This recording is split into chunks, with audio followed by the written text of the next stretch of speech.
8 de la mañana con 30 minutos. En el estudio nos acompaña la doctora Yesenia Arredondo, ella doctora en Ciencias Físicas, con un tema bien interesante. Antes que nada, bienvenida, doctora. Muchísimas gracias, Juan. Muchas gracias por la invitación y gracias a tu público que nos acompaña. Al contrario, ya estamos aquí hablando del tema, nos estamos adelantando sobre si algún día existirá una computadora cuántica y qué diferencia hay entre la computación actual a una computadora cuántica.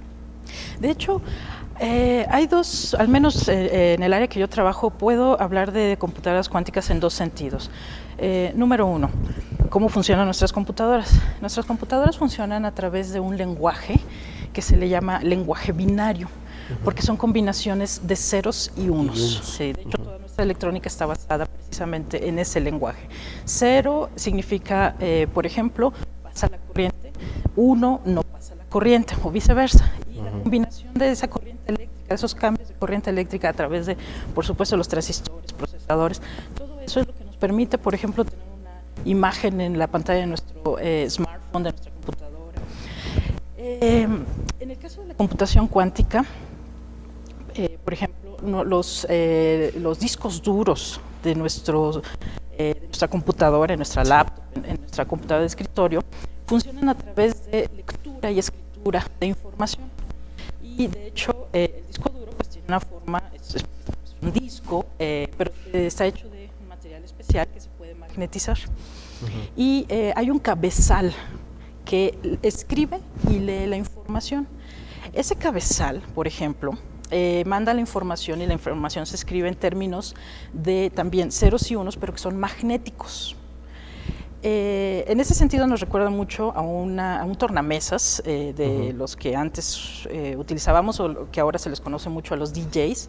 Entonces está una aguja leyendo la información, en este caso también, pero es una información magnética. Y ese fenómeno tiene origen en la mecánica cuántica, es un fenómeno completamente cuántico, ese magnetismo es un magnetismo de origen cuántico. Está la otra vertiente que te comentaba, que es cómo cambiamos nuestra información, cómo cambiamos el lenguaje en el cual escribimos la información. Sí. Y resulta que, bueno, la mecánica cuántica tiene ya más de 100 años que se ha estado desarrollando para varios, sigue siendo una teoría incompleta que se ha tenido que parchar de varias formas. El mismo Einstein estaba, a pesar de haber sido uno de los grandes promotores y desarrolladores de la mecánica cuántica, estaba muy a disgusto con la interpretación, sobre todo, porque la interpretación de la mecánica cuántica tiene mucho que ver con incertidumbre, con probabilidad, con estadística, y eso no deja todavía a gusto a varios científicos. Sin embargo, sobre el desarrollo que se ha hecho, hemos trabajado y con eso es que tenemos la tecnología que tenemos, así es que algo debe estar bien en el fondo de todo eso. ¿Y pronto vamos a tener una computadora cuántica? En esta otra vertiente en la cual en vez de estar trabajando con ceros y unos, estamos trabajando con estados cuánticos.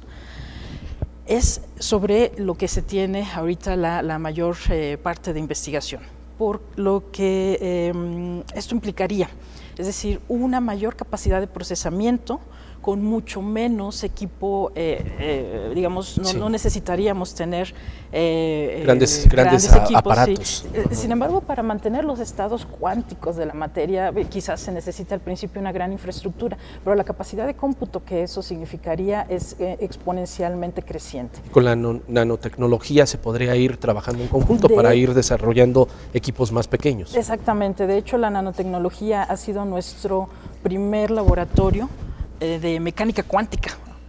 Es decir, la mecánica cuántica, que es la mecánica de los objetos muy, muy pequeños, como por ejemplo los de escala nanométrica, no tenemos acceso, no lo conocemos, no podemos miniaturizarnos a esas escalas y decir, bueno, sí, es que aquí están pasando los electrones, así se están moviendo y entonces yo puedo ver qué comportamiento van a tener y hacer mi computadora, por ejemplo. Pero con el avance en el desarrollo de equipos que nos permiten acceder a la nanoescala, es que podemos tener un laboratorio en el cual se puede investigar, se puede experimentar ahora sí de primera mano en el mundo cuántico. Y cuestiones que nos llevarían a situaciones de vivir en la realidad algo que ya vimos en la ciencia ficción.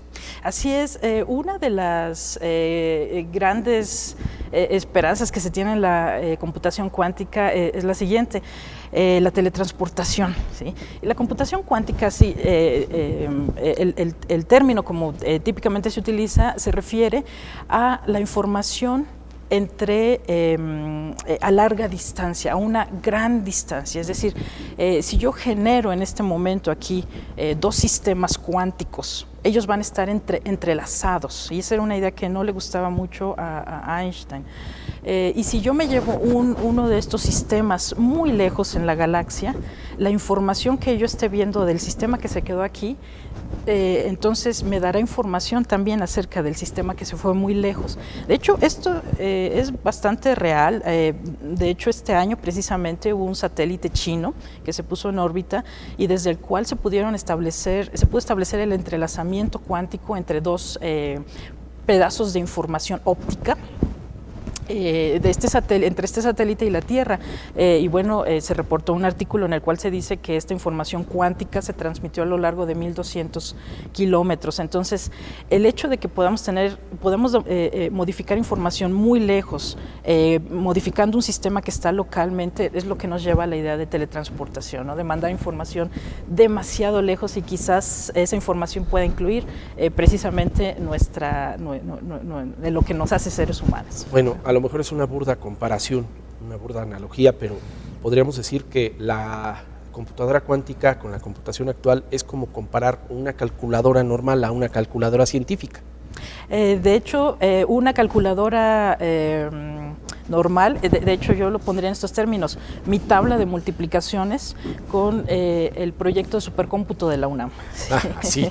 Así es demasiado, sí, las escalas son tremendamente grandes. Muy bien, doctora, pues yo le agradezco mucho, es un tema que es interesante, digo, en lo personal a mí me gusta mucho esta situación de la computación, la ciencia, la tecnología, ¿por qué no la ciencia ficción también? ¿Sí?